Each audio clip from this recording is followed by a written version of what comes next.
जय श्री कृष्णा, जय झूलेलाल ऐं जय हिंगलाज माता।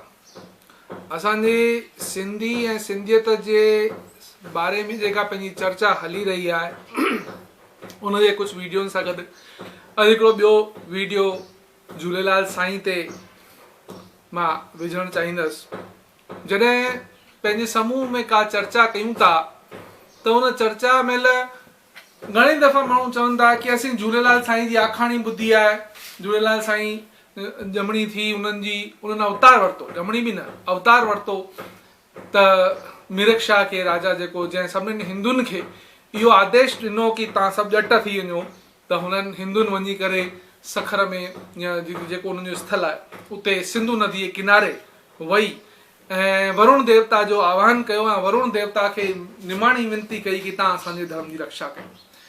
त सभिनीनि खां पहिरीं त असां सभिनीनि सिंधियुनि खे इहो सम्झण जो महत्वपूर्ण विषय आहे कि इहा लाल साईं जी आखाणी कान्हे, इहो लाल साईं जो इतिहास आहे।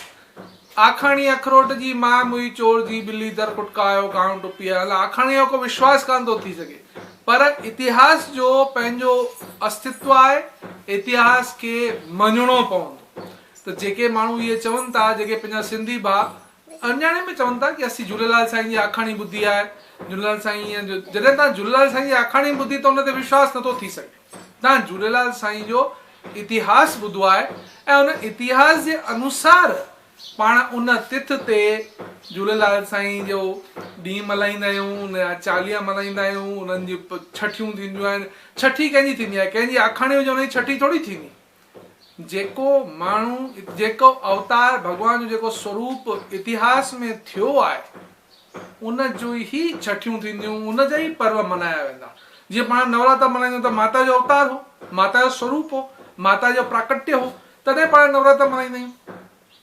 तीअं ई झूलेलाल साईं जो बि इतिहास आहे, इतिहास आहे, इतिहास आहे, आखाणी कान्हे। इन करे अॻियां खां कॾहिं बि न चइजो आखाणी आहे, चओ इतिहास आहे।